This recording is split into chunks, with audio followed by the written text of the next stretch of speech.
Vamos elevar os nossos pensamentos a Deus, rogando a Ele a presença da equipe espiritual que nos auxilia nos nossos estudos, para que possamos não só estarmos estudando, ouvindo, mas que saibamos praticar tudo o que for dito.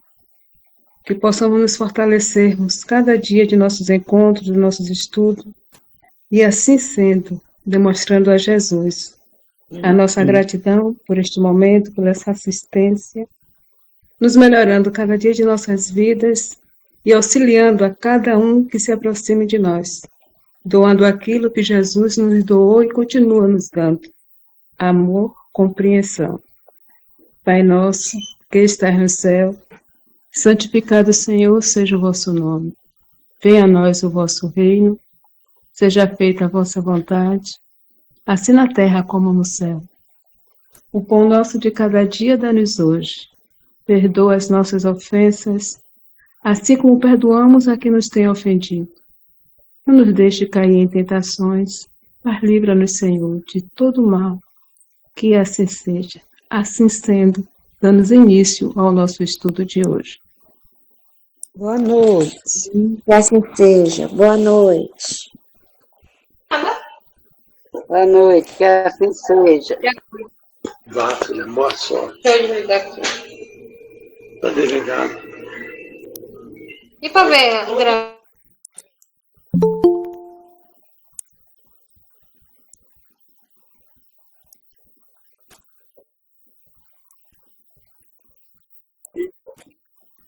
Boa noite. Aquela grande, é isso que eu tô falando. Boa noite. Boa noite. Cadê Mário? Cadê Mário?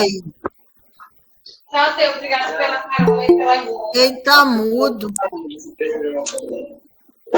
Mário está Mário. Alô, olha eu aqui. Agora. Eu tô botando aqui as pessoas. O Ferreira tá atrapalhado.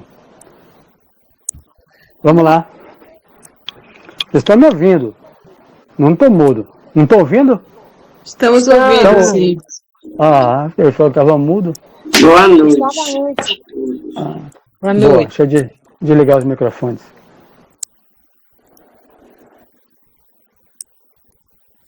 Não escuto nada. Capítulo 2, né? A epífise. Então, seguindo naquela mesma ordem de uma reunião mediúnica, onde a parte reservada à comunicação dos trabalhadores espirituais eram 6 comunicantes, já que o grupo é grande, né? 18 pessoas, haveriam 6, né? Como era no passado, 40 minutos para os comunicantes espirituais, reunião de 1h30 para os sofredores. À medida que a gente vai passando o tempo, a gente foi diminuindo, né? A vida vai ficando mais corrida, cada vez a gente diminui mais o tempo para a espiritualidade. Então, estamos vendo com André Luiz a glândula pineal ou epífise em um médium durante o transe. Né? Algo que a gente só... Boa noite. A gente só pode saber pelo livro ou quando é feito as pesquisas, né? Atuais aí, com os aparelhos atuais, a quem se predispõe a ser pesquisado. Então estamos aqui no capítulo onde ele diz assim, as redes nervosas, né? Então, foi onde nós paramos. Então ele diz que a glândula pineal segrega, né, energias psíquicas, conserva a ascendência em todo o sistema endócrino. Já lemos isso, né? Estou só relendo para chegar nas redes nervosas. Então a glândula pineal conserva a ascendência em todas as outras glândulas do nosso corpo. Ela está ligada diretamente à nossa mente. Ou seja, a mente é um patrimônio construído pelo espírito. Quando a gente morrer, o cérebro será destruído, mas a mente nunca será destruída. Mesmo que a gente destrua o nosso perispírito, a nossa mente continua. Que André Luiz chama de corpo mental. Ela tem um corpo. Então a glândula pineal física está ligada à mente, né? Onde está o quê? A glândula pineal lá dentro. lá dentro da mente. E ela comanda as forças do subconsciente sob a determinação direta da vontade. Então ela é uma válvula, é uma tampa numa pia, né, que joga água, enche a água de pia, tira a tampa, a água desce pelo tubo. Então aqui ao contrário, se tirar a tampa, a água emerge do inconsciente para o consciente em forma de tendência, de predisposição, de impulso. Ele usou a palavra impulso porque ele está usando a palavra de Freud, né? Os impulsos. O Espiritismo está como tendências e predisposições que trazemos no nosso subconsciente de inúmeras reencarnações antes dessa. Então vamos lá. As redes nervosas constituem-lhe os fios telegráficos para ordens imediatas a todos os departamentos celulares e, sob sua direção, efetuam-se os suprimentos de energias psíquicas, ou seja, as energias da mente,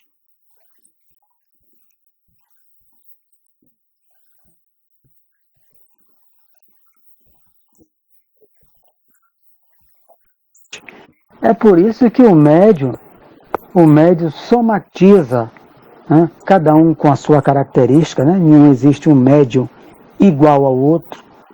A faculdade pode ser a mesma, já que o sentido é o mesmo, mas cada um somatiza, expressa de um jeito, que somos seres individuais, mas um espírito sofredor que se aproxima, ele está narrando aqui a fisiologia do transe mediúnico, capítulo 14 do Livro dos Médiuns.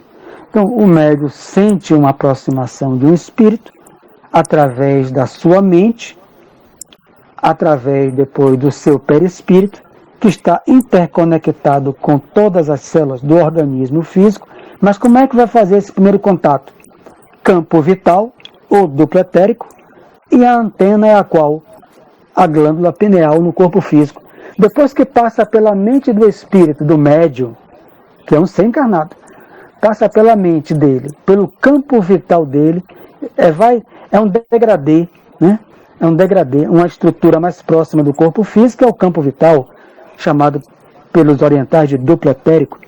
Aí, quando chega, a aura da saúde, também chamada, aí chega, qual é a antena que vai passar para o corpo físico, que vai registrar?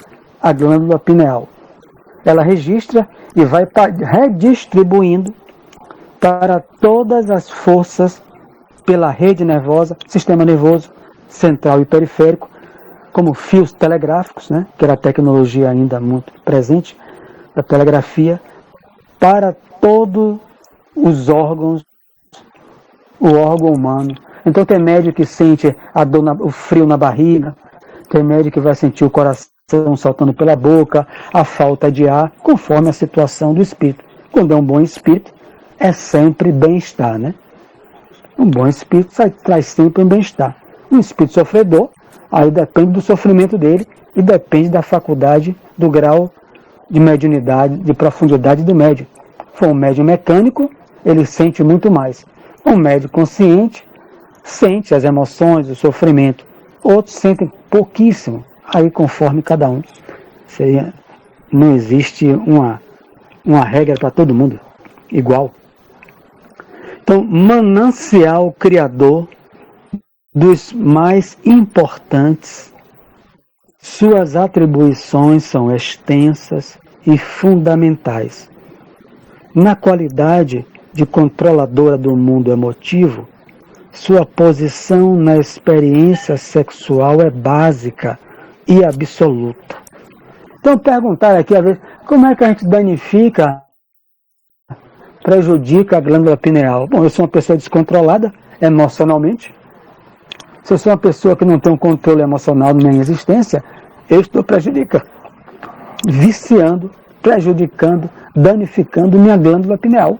Porque se ela controla o meu mundo emotivo, e eu sou uma pessoa destemperada, passo a minha vida explodindo com tudo, raivosa, irritadíssima.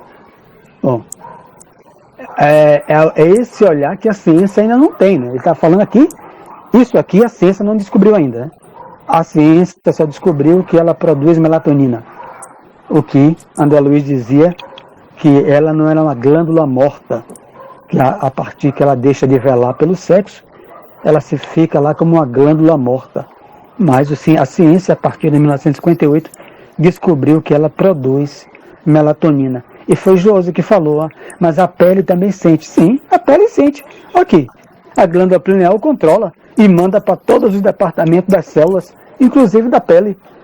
É ela que está comandando. A ciência já descobriu que a pele registra, né? Claro e escuro.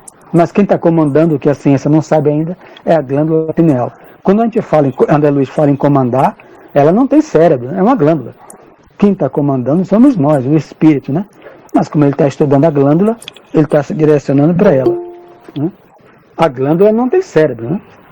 Quem está comandando é a vontade, é a mente, que também não, a mente não comanda nada. Quem comanda é quem está por trás da mente, que é o espírito, né? Ele que construiu a mente. Então vamos lá. Então, ela tem posição na experiência sexual, isso a gente já sabe. De modo geral, todos nós, agora ou no passado, viciamos esse foco sagrado de forças criadoras, boa noite, transformando-o em um imã relaxado entre as sensações inferiores de natureza animal. Então ele vai com muita delicadeza, vai dizer que nós adoecemos a nossa glândula pineal. Por quê?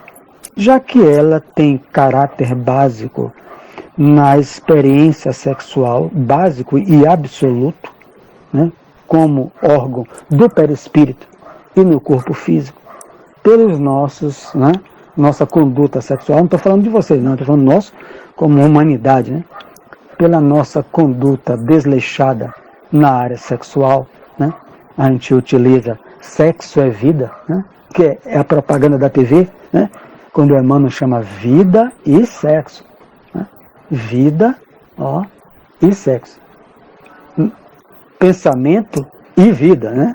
Emmanuel, o livro também, Emmanuel tem uns títulos fantásticos, só o título é um seminário.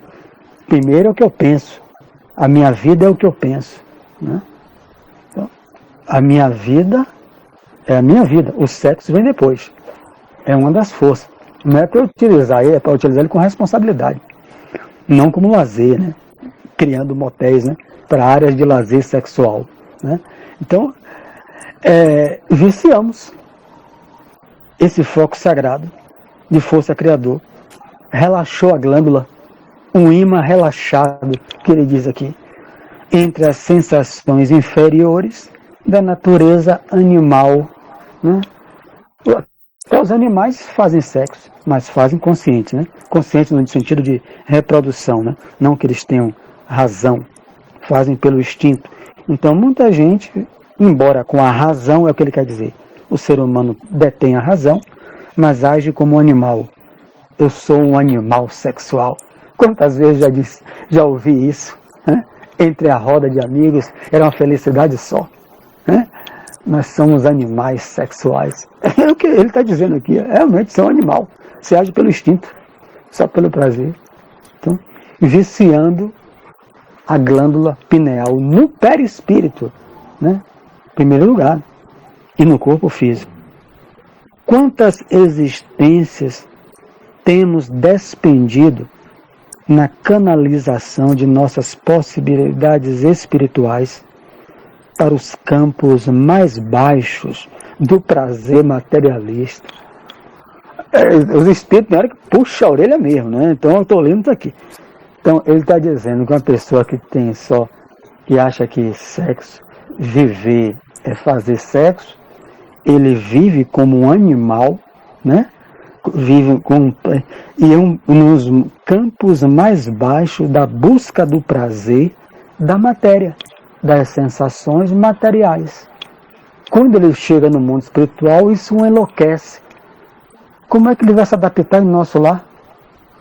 Ele vai ter que se adaptar no nosso não, mas no bar, né? No nosso bar, vampirizando no motel e tudo mais, porque ele viciou assim como o usuário de crack, mesmo muitos não conseguem deixar o vício do crack, do álcool, da fofoca, cada um, do cigarro, o sexo tem tratamento, né? A psiquiatria. O viciado em sexo.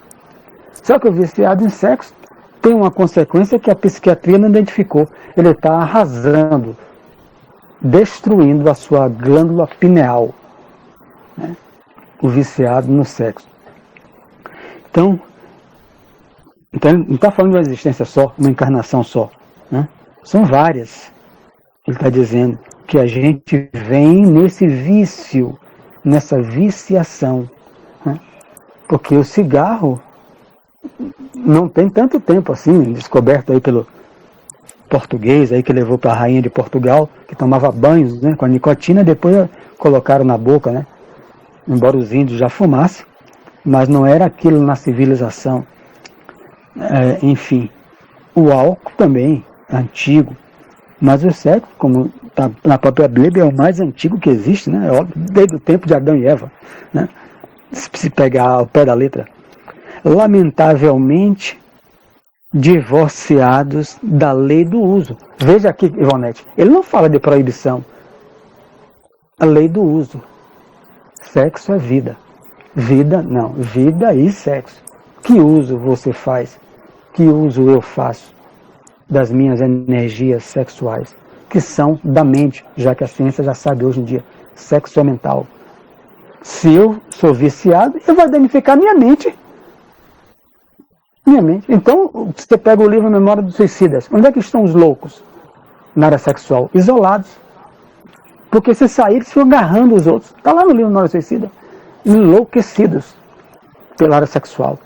Quem frequenta a mediúnica é vidente, o que eu não sou, mas já frequentei grupo que tinha videntes sérios, ficam horrorizados, vermelhos os videntes, de vergonha, ver aqueles espíritos com seus órgãos genitais superdimensionados, né, no perispírito deles, cheio de bicho, cheio de coisa, exalando fedores pútridos, né, porque a mente dele é só aquilo, daquela área. Aí a pessoa aplica um passe lá, naquela área, às vezes sente a rugosidade, né, aquela, como se tivesse um caroços ali naquela área do centro genital. A pessoa aplica a dispersão, né, para dispersar aqueles montes de larvas mentais, né, larvas mentais que o paciente ali sentado encarnado que produz. O paciente sensível, não curioso, né, querer saber da vida dos outros, nada disso, mas ele aplica o passe e não comenta com ninguém, né? Se comentar é para ajudar com o dirigente do centro, com alguém que faz atendimento fraterno, com o intuito de auxiliar aquelas pessoas, né? Pelo menos estou falando isso para mim mesmo. Isso para mim mesmo, né? Foi o vento que bateu aqui na porta. Mas vamos lá. Depois eu faço uma pausa para vocês comentarem. O capítulo é muito extenso e muito complexo, né? Então ele diz: lamentavelmente, nessas reencarnações, nos divorciamos da lei do uso. Abraçamos os desregramentos emocionais. E daí, meu caro amigo, a nossa multimilenária viciação das energias geradoras, carregados de compromissos morais com todos aqueles a quem ferimos com os nossos desvarios e irreflexões. Não fica de graça, né? Ficar trocando de parceiros ou de parceiras, né? Não fica de graça isso. Então o livro Vida e Sexo, Emmanuel se dedica com profundidade para falar sobre isso. Então, a pessoa promete casamento, eu não estou falando nem agora, nessa época aqui, a menina virgem, sem virgindade, ela não casava com ninguém. Então você prometia a virgindade, engravidava, depois tchau e bênção, e deixava a menina grávida, não vai ficar à toa. Vai ficar tudo guardado na consciência de quem praticou. A menina fez o aborto, mas o homem nem sabe quem foi, o filho do carnaval. O homem está livre, né? Tá? Não está não. Está no livro Evolução dos Mundos. Como é que o homem nasce? Os que engravidam as meninas carnaval. Livro Fronteira da Loucura, de Filomeno. A última parte da Evolução dos Mundos. O homem nasce com micropenia, pênis curto, com esterilidade. Está lá, palavras textuais. Aí ele passa a vida inteira com complexo, andando com remorso, sem saber o porquê. A mulher vem com a esterilidade, com doenças na área genital. Não passa nada à toa, porque não é Deus que rege, é a consciência. Então ele está dizendo isso aqui, que ele está falando. Por causa desse falta divorciados da lei do uso, nos desregramos no campo das paixões. Nos desregramos e nos carregamos de quê? Compromissos morais com todos aqueles a quem ferimos com os nossos desvarios e reflexões. Faça uma pausa para quem quiser perguntar, acrescentar, como sempre, né? Capítulo complexo, profundo, né? Porque é ciência total e ciência espiritual, né? Nós estamos estudando um livro altamente avançado, que nem muitos cientistas não vão aprovar isso aqui. Então, a gente está, né, no campo de estudo, né, não estou falando no campo moral, um degrau acima da ciência atual. Porque ele falou aqui no capítulo anterior, o neurocientista desconhece, o psiquiatra vai estudá-la com a profundidade. E o psicólogo está começando agora, porque graças a Freud, né, nem tudo é cérebro de carne, existe a mente. A gente deve isso a Freud, né?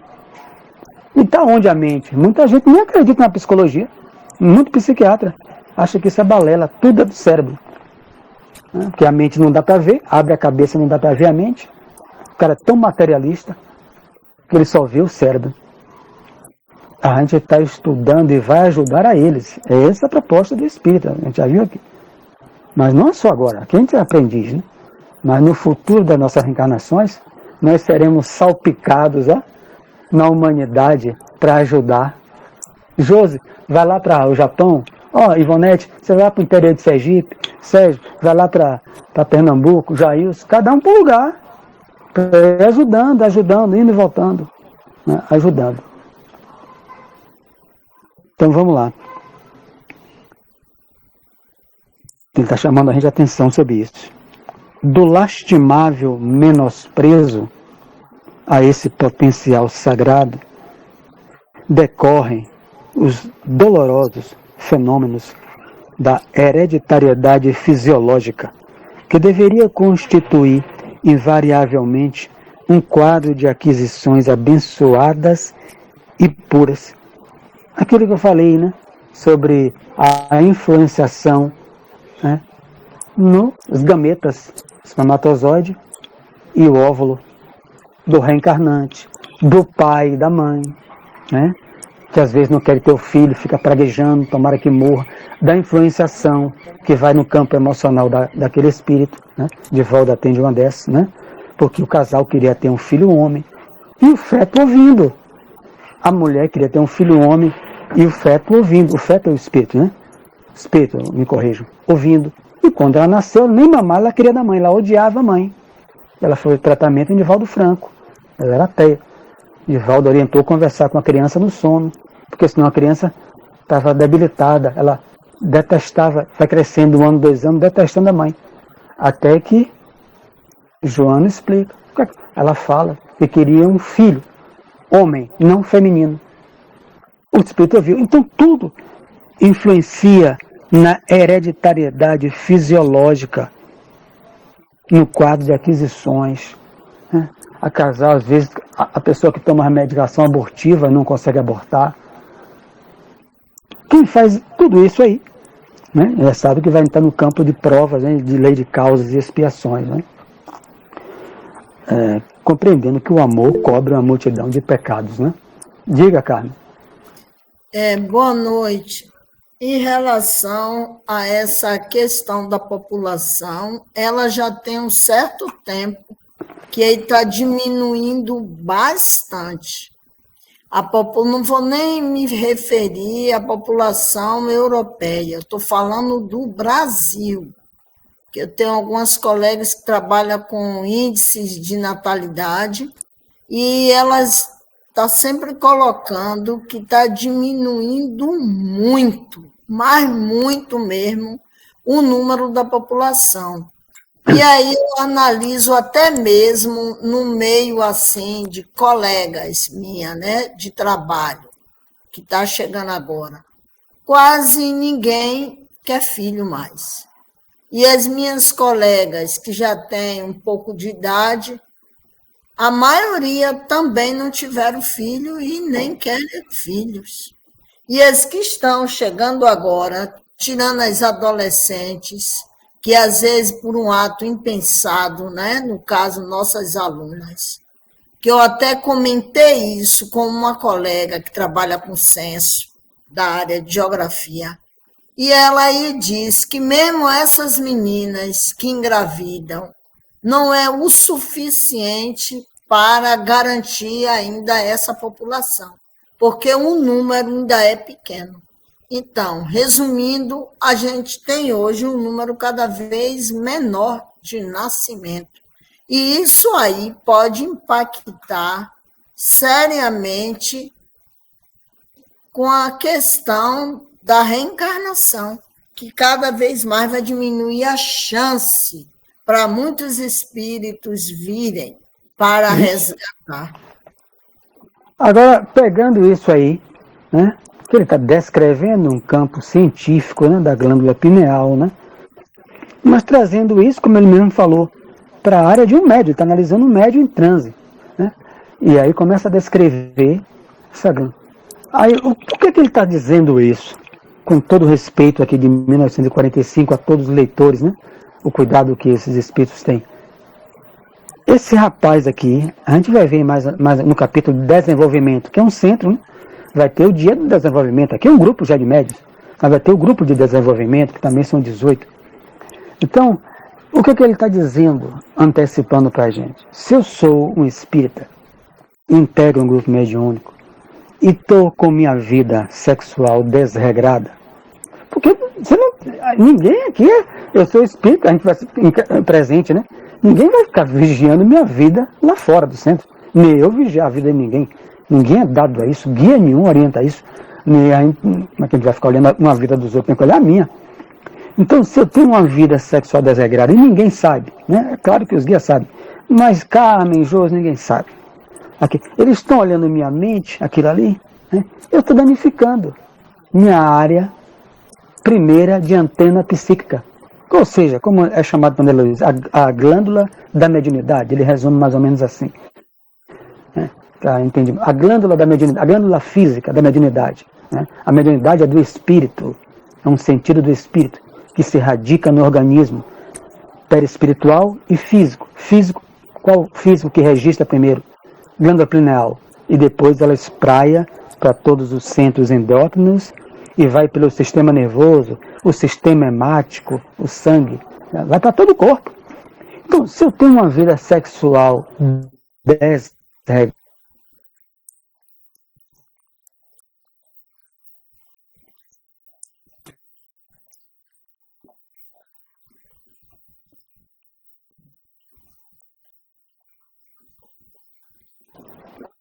então é a pergunta que eu me faço, né?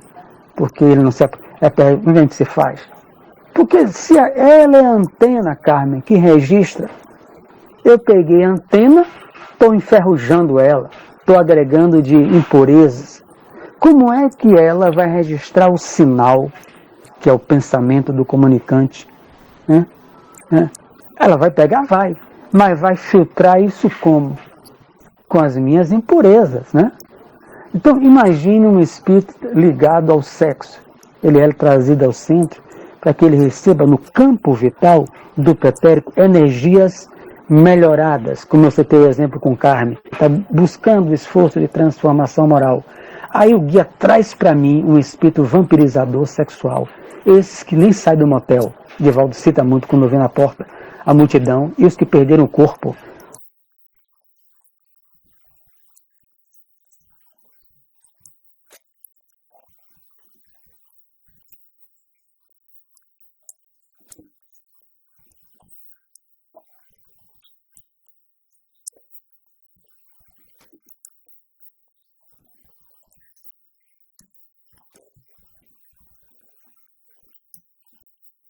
não vou ter o controle que a Anne não está presente hoje, que a Anne sempre fala e todo mundo fala. E cadê o controle do médium? Mas como é que o médium vai se controlar bem? Se ele não vai oferecer condição, como primeiro enfermeiro, o espírito suga a mesma energia semelhante que ele suga no motel. Então, quem é que vai, entre aspas, equilibrar essa reunião? Os guias, através do médium que vai aplicar passe, né, o doutrinador, hein, aplicando passe, a gente orando, a gente chamando quanta luz, cantando quanta luz, e o médium lá, né? O médium lá. Por quê? Por isso que o Espiritismo não proíbe ninguém de nada. Ele esclarece. Eu lendo isso aqui, eu li várias vezes, e agora, por que ele colocou na primeira página, vamos voltar para o campo espiritual do homem, para não ficar sem nada. Mas ele voltou à parte científica, continuou. Não é cientista, pelo menos ninguém aqui é médico, né? Mas ele está dizendo, aí volta muito na área sexual. Então, se eu tenho uma vida, eu um exemplo assim, se eu como médico tenho uma vida desregrada lá fora, um espírito voltado a essa área, que veio para receber energia diferente, ele encontrou igual. Sim, Mário, eu estou entendendo, mas o que eu quis dizer... Eu sei o que você quis dizer. Danificando determinados órgãos, com uma vida que já está muito controlada a nível de índice de natalidade, a chance do espírito que vai precisar resgatar débitos vai se tornando cada vez mais estreito. Difícil. Claro. Já André Luiz cita isso, né? São cerca de 24 a 25 bilhões de espíritos desencarnados, né? Então, desde a Segunda Guerra Mundial começou o esvaziamento, a gente leu isso, a palavra André Luiz, esvaziamento do umbral. Né? Você vê que 50% dos mortos na Segunda Guerra Mundial vieram para a pátria espiritual do Brasil, para reencarnar, para não voltar para a Europa. Ou seja, nós, Ivonete, Jails, a maioria de nós, vivemos na Segunda Guerra Mundial na Europa e somos trazidos para o Brasil. Por isso que alguns de nós somos espíritos voltados à violência, reagir. Somos nós, a gente leu isso no livro André Luiz. No livro Carta de uma Morta, Primeira Guerra Mundial, já começava esse processo. A mãe de Chico desencarnada fala, os espíritos sendo trazidos para a pátria espiritual do Brasil, porque é neutra a maioria das guerras, para receber esses espíritos. Nós, esses espíritos, ainda diz aqui, somos nós, europeus aqui reencarnados. Somos nós, na pátria do coração do mundo, que precisamos desse auxílio, né, de estar numa pátria que é neutra. Por isso havia muita corrupção, né, muita coisa, porque somos nós que viemos da Europa, que muitos não se recuperam e voltam aos mesmos crimes, as mesmas práticas, as mesmas viciações sexuais. Né? E graças a Deus existe o Brasil, que é a pátria, né, do Evangelho, coração do mundo. Por isso, não é porque recebe espíritos puros, não. É porque recebe Sérgio, Itamar, Ivonete, nós que precisamos. Então, ele continua chamando-nos a atenção, né, para um grupo mediúnico, sutilmente ele está dizendo para a gente, né? A perversão, ele vai usar a palavra, né? Perversão do nosso plano mental consciente em qualquer sentido da evolução, né, não é só do sexo, determina a perversão do nosso psiquismo inconsciente. Rapaz, é um livro, Carmen, você vai ler, eu já li várias vezes esse livro, cada vez que eu leio isso aqui, meu Deus, como é que eu vou ler, eu não vou compreender, alcançar, né, que eu não tenho capacidade intelectual, nem de evolução para alcançar uma obra dessa, né, total. Aí tem várias encarnações, o conteúdo total. Então, mas o que ele está dizendo?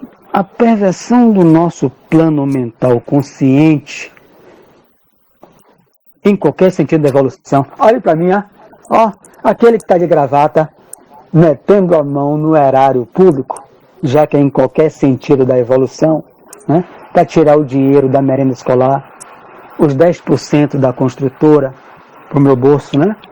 Aquele que está fazendo as irregularidades, né?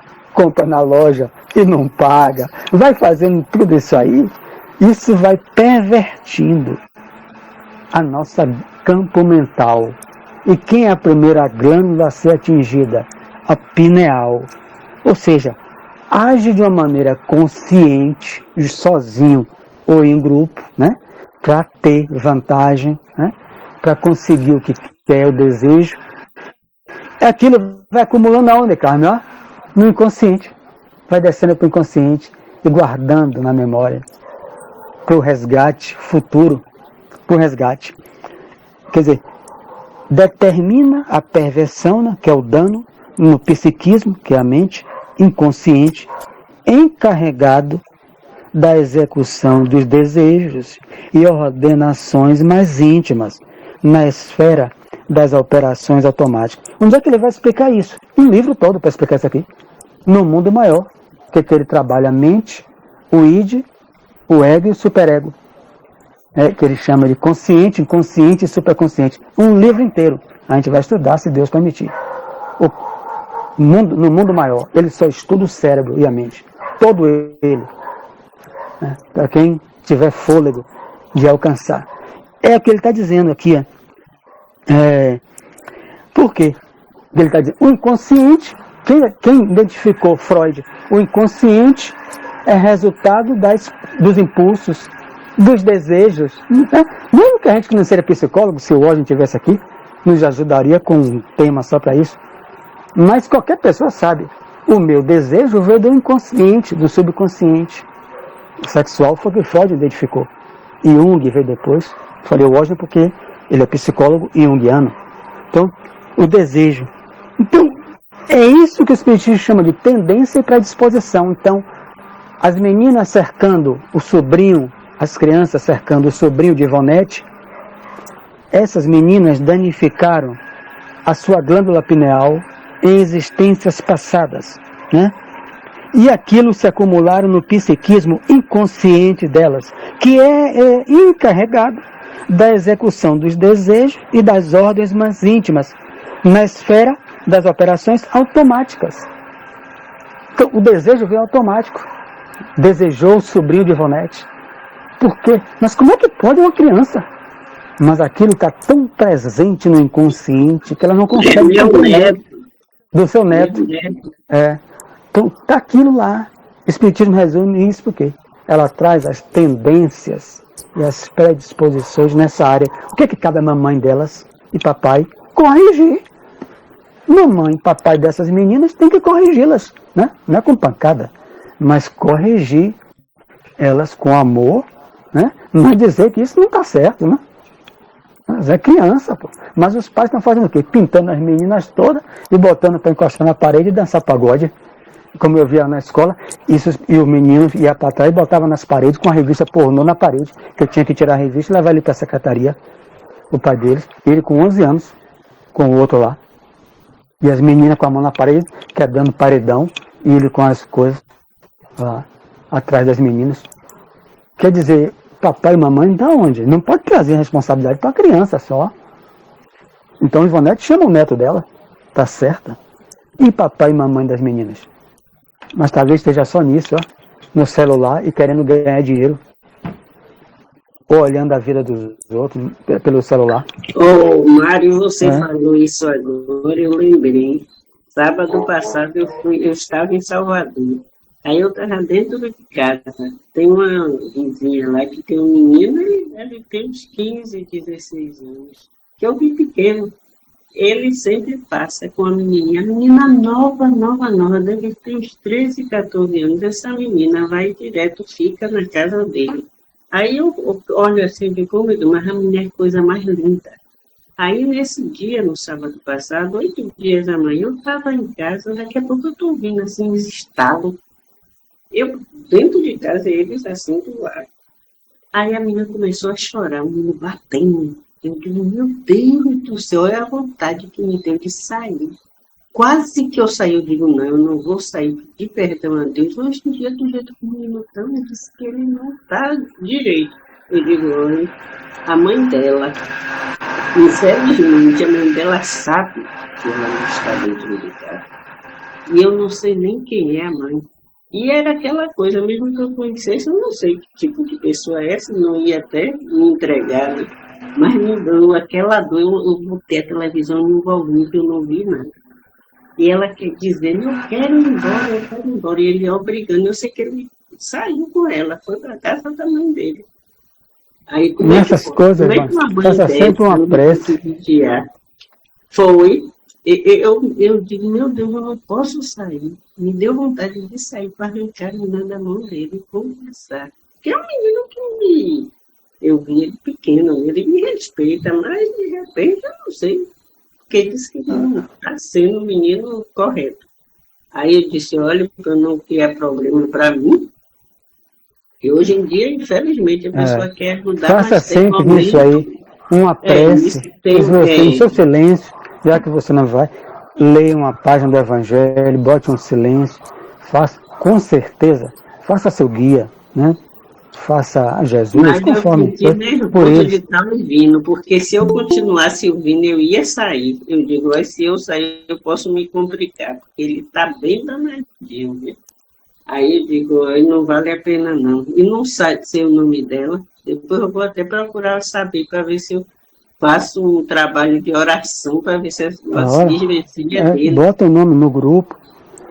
A vontade desequilibrada desregula o foco de nossas possibilidades criadoras, né?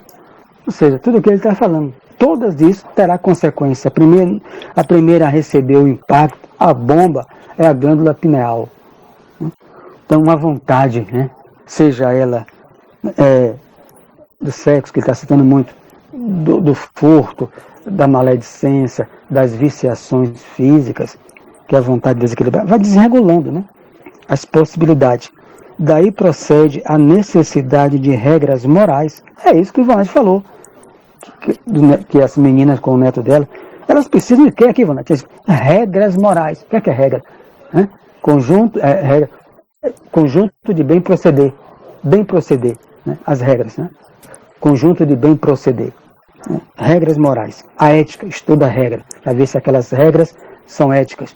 Então, ela necessita de regras morais para quem, de fato, se interesse pelas aquisições eternas nos domínios do espírito. Está vendo aí, Carmen, porque ele falou no capítulo anterior?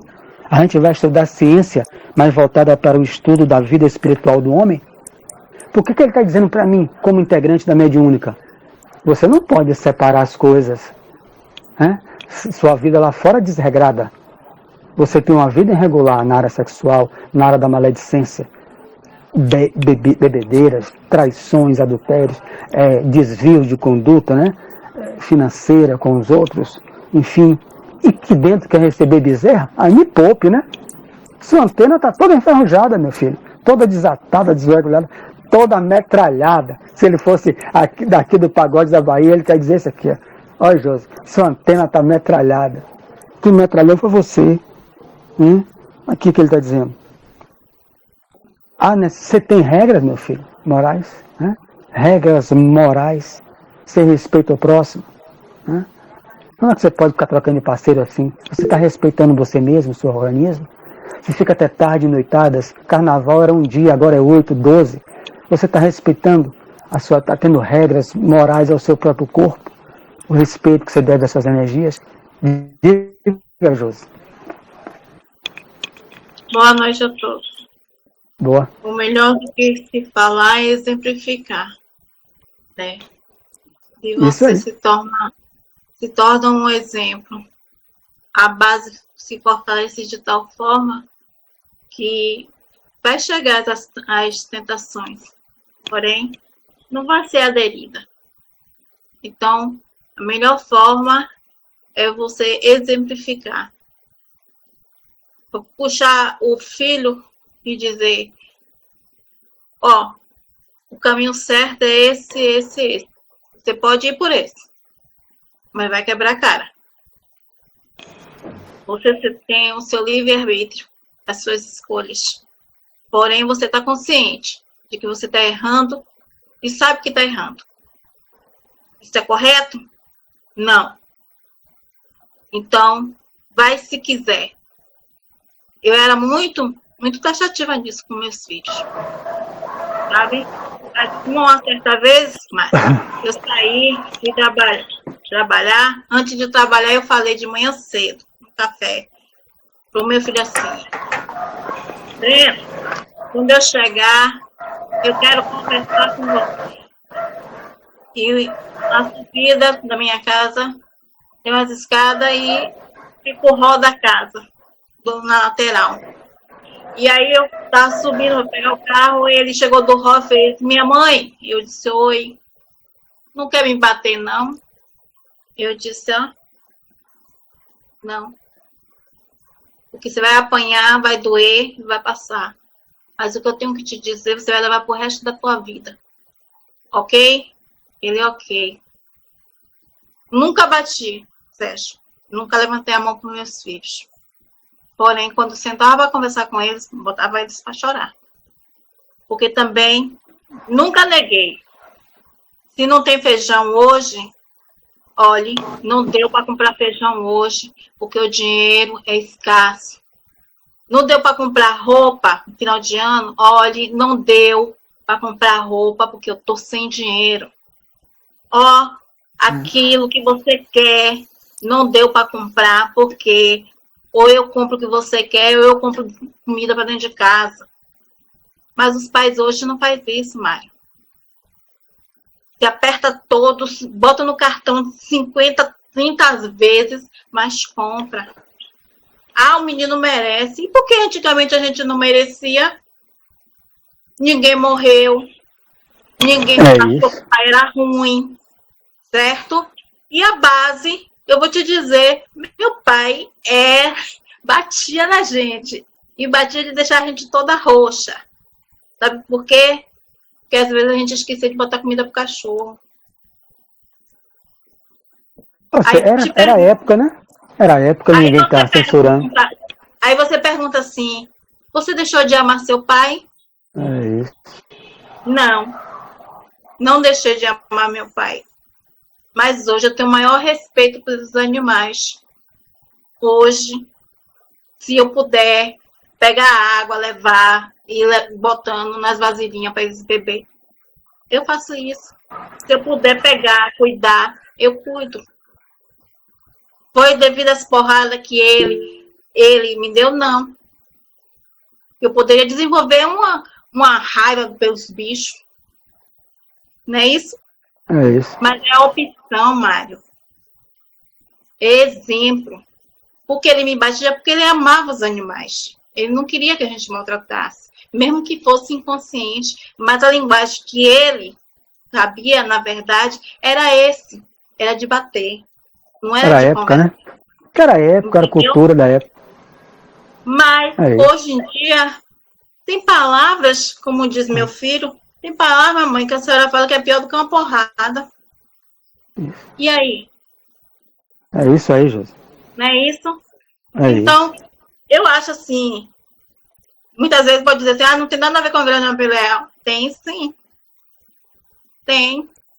Porque se você puxa uma pessoa que tem uma mal conduta, começando a exemplificar, começando a puxar, começando a conversar, começando a dizer, olha, por aqui você foi e se deu mal, aqui, ó. Você se deu mal. Não vai por aí mais não. E vai. Mas você não cansa. Você não cansa. Puxa de novo. Sabe?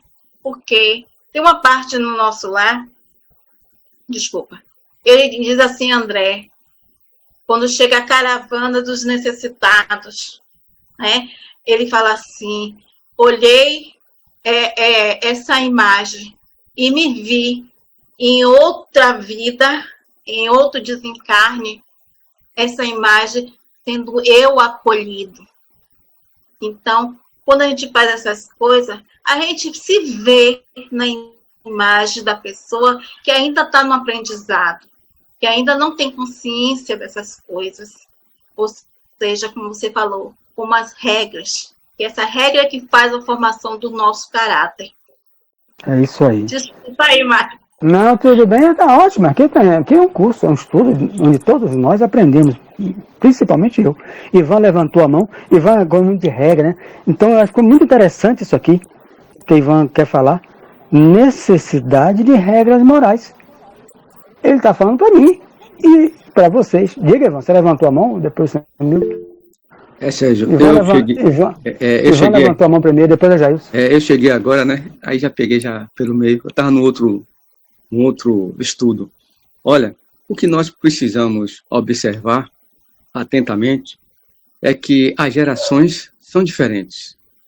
Observe-se bem que, antigamente, nós tínhamos maior respeito aos professores, às pessoas mais velhas na rua. Ave Maria, quando se dizia assim, vou falar com sua mãe, ou vou falar com seu pai, né, o respeito. Hoje em dia, nós observamos que a classe de espíritos que estão sendo jogados não, vindo aqui para a Terra, são totalmente diferentes. E agora é que está a seleção se processando, entendeu? Enquanto está vindo uma leva de espíritos mais evoluídos também, né, para a regeneração, existe ainda aqueles que estão recalcitrantes ainda, endurecidos, ranzinzas, né? Nesse processo. Então, nós temos que fazer essa diferença, porque antigamente, eu me lembro bem daquela geração hippie, né? Paz e amor, bicho, diga aí, paz e amor. Hoje, nem bem mais se fala nisso, é como o Jorge Meire falou aí. Hoje, nessa relação de espíritos que está aqui junto a nós, né? Vamos para frente, mas sem deixar de buscar o entendimento dessa diferença de gerações. Ou seja, vou passar para já isso, mas o que a gente está entendendo no livro é o seguinte: os espíritos que estão aqui não aceitam regras, disciplinas, né? A pessoa não aceita regra. Você vai num ambiente, silêncio, uma boca desse tamanho. É o trânsito, é 80 quilômetros, quer andar 150. É o outro que não respeita em casa. São espíritos que não aceitam regras. Então ele está falando todo, regras, disciplina, há que haver disciplina. O que é que ele está dizendo? Vou passar para vocês. Uma mente sã, Josi, uma mente sã, como o Josi falou da pineal, o estudo da pineal, a pineal fica saudável. Então, uma mente que disciplinada, uma pessoa ordeira, que quer estudar, que se diverte, que é alegre, mas respeitando o espaço do próximo, o meu direito começa quando o outro termina. A pessoa que age assim tem a mente saudável. É óbvio que a pineal e o organismo é saudável. Diga, Gelson. Não, Sérgio, eu concordo com algumas partes aí de alguns aí, porque a vida é assim mesmo, ninguém concorda com tudo, cada um tem uma opinião diferenciada. Sobre esses conceitos familiar, eu tenho uma visão assim um pouco, talvez, diferente, porque isso daí, por exemplo, eu, você,